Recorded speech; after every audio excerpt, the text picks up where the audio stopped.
Hello, everybody. Welcome once again to Counselor's Couch 101. I'm Jim Stump. I appreciate your comments and your emails, so please keep them coming. Help me keep on track on what you're thinking, what your concerns are, and what your current interests are. So thank you for that. Keep sending them. One of the perennial subjects of counseling is relationship. Now, I know I'm going to get a lot of flack on this one. I always have, and I expect to get it again. But I've been called a helpless romantic. I believe in love at first sight.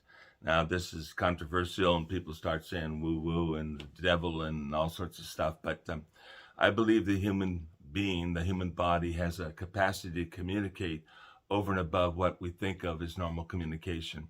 You can look at Bruce Lipton on YouTube stations and a whole lot of other people who hold forth on this idea. And the reason I do that, the reason I believe in it, is because of the evidence I've seen of it in other cultures and in this country and in incidents around the world, right? So I think there's something there. We communicate somehow. I don't know if it's telepathy. I don't know what you want to call it, but I think we communicate.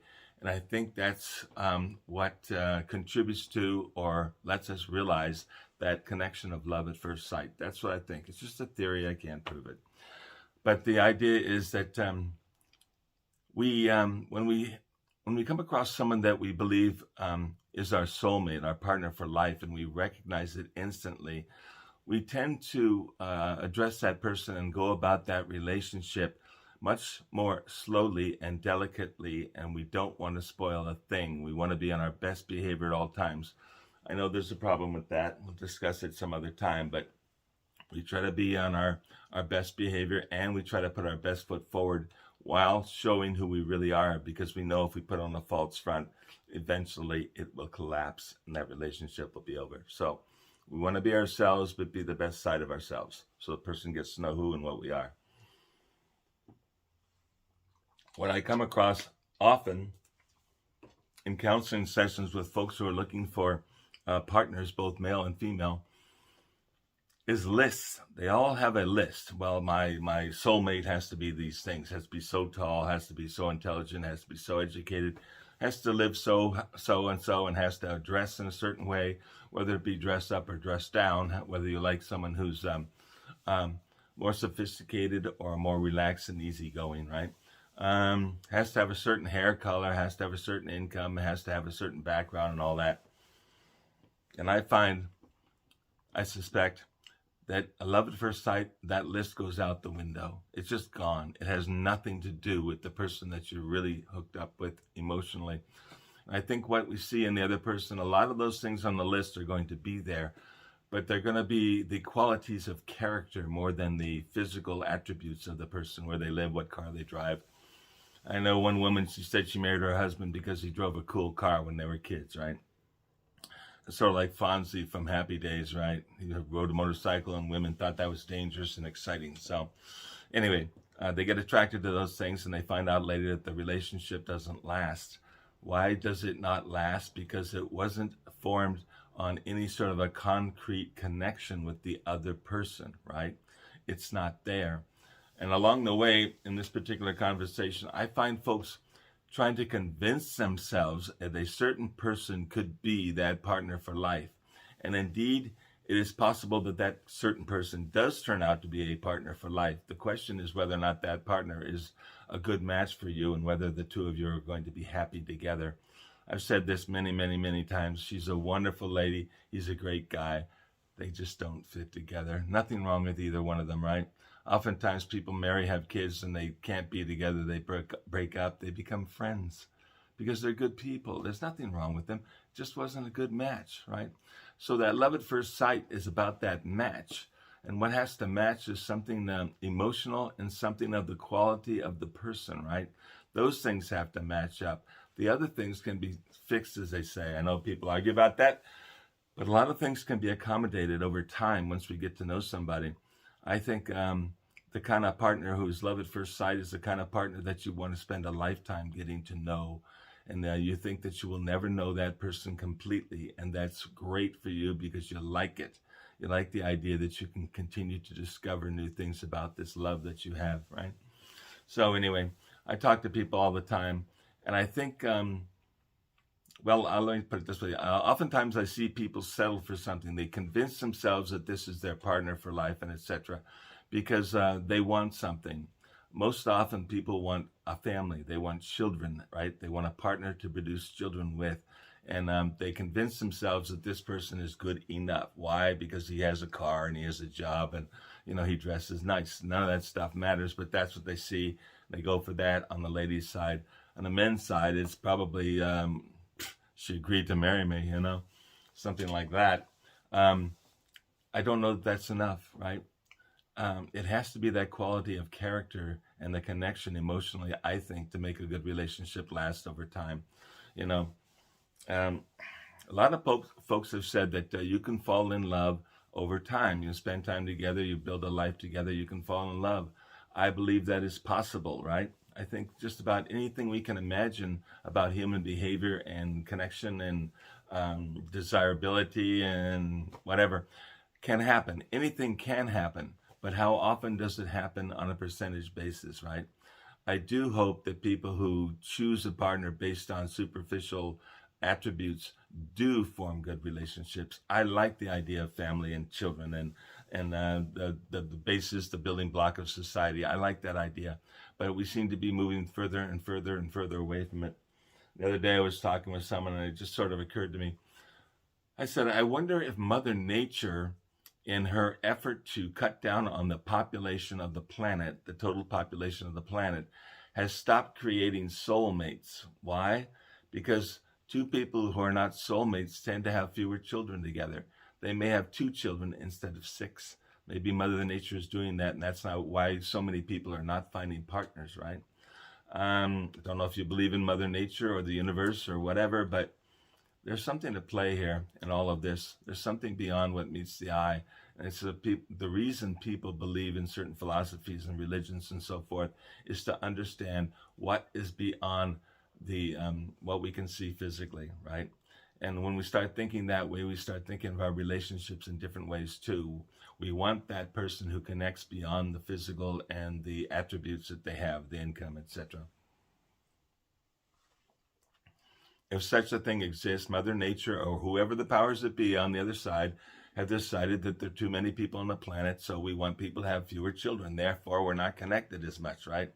And we seem to be eliminating millions of people on this planet yearly, and that's kind of, how do I say, it's kind of like not a good thought. The fact that we all could have been aborted, every one of us could have, right? Given circumstances. Brings up the whole idea of, is life sacred? And that's for another conversation. We won't get into it now, but is life sacred? And if life is sacred, then we should only be producing offspring with someone who is our soulmate and our life mate, right? A child who's going to be cherished and loved, a child who's wanted before they arrive, right? That's going to be, tends to hopefully produce a more rounded human being than someone who's born in a family that divorced and suffering physical and financial hardships and relationship hardships and conflicts along the way. It's better to have a couple that love each other, producing children that they want to love and raise with love and teach how to be good human beings on the face of the planet. So all these things I think about, and when I hear people talk about, oh, well, that person might be good enough for me, I want to challenge that. I say, I think it's a wrong way to start right there. I could be wrong. There are exceptions, but the law of averages say that's probably not going to work. How does that go? I've said it before. I'll repeat it. People settle for someone because they want, like I say, maybe they want a family, they want children. So they settle for this person thinking that person is going to be good enough to make it. And so they overlook all the stuff that would annoy them normally. Over time, I give it about 5 years. In 5 years, all those pretenses that we can live with the person's behavior or the situation or who they are, etc. All those pretenses fall away, and we're pretty much down to the core, revealing who ourselves are. And now we are at conflict with that person who wasn't the right choice in the first place. All right. At that point, the relationships go south. They could either divorce or they could stay together and fight and argue, and the children suffer the consequences of that, right? It falls apart if it's not right. Even the best relationships, those one in a lifetime love that you recognize at first sight, even those relationships have problems. They have difficulties. It's called life. There's a lot of challenges out there, a lot of things to be dealt with, and they have to deal with them together. And maybe they have opposite opinions on some things, and make the coming together and making a decision on a particular item more difficult. We have to figure all that out, even if we love the person, right?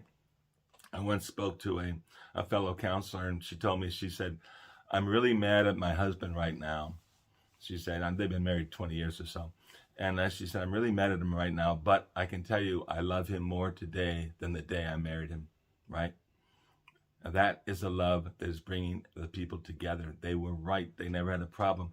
There was never any question of anybody going out and spending time physically with other folks because they wanted to go home to that partner of theirs. They wanted to share that life. They wanted to have that person be kept up to date on what they're thinking and what they're going through. They want that connection, that personal emotional connection with the partner, a true partner, right? No problems. Can trust that person anywhere, no matter what happens. If something goes on and it looks like it could be questionable, you simply ask the partner, hey, what's up? And the partner explains it to you, and you can believe it because you're hearing the truth, and you can hear the truth in it, right? So, do I believe in love at first sight? I most certainly do, because I think there's a connection going on, and that's how it's done. And I think one of the sad things that I come across, for me, being a hopeless romantic, for me, it's that people say they've never experienced that. People tell me all the time, I've never had love at first sight. I don't know what that is. I don't know what that's like. And I feel sorry for them because I get it. If they're going to have a family and our relationship, they're likely going to settle, and I can see the problems coming down the turnpike, right? They can be predictable. They can be expected because it's a pattern that happens with people who are not perfectly matched.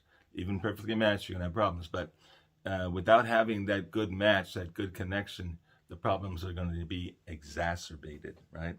Not no love at first sight. Geez, what a sad thing. It's a wonderful feeling, and it doesn't go away. It simply doesn't go away. You know, all relationships end. You know that.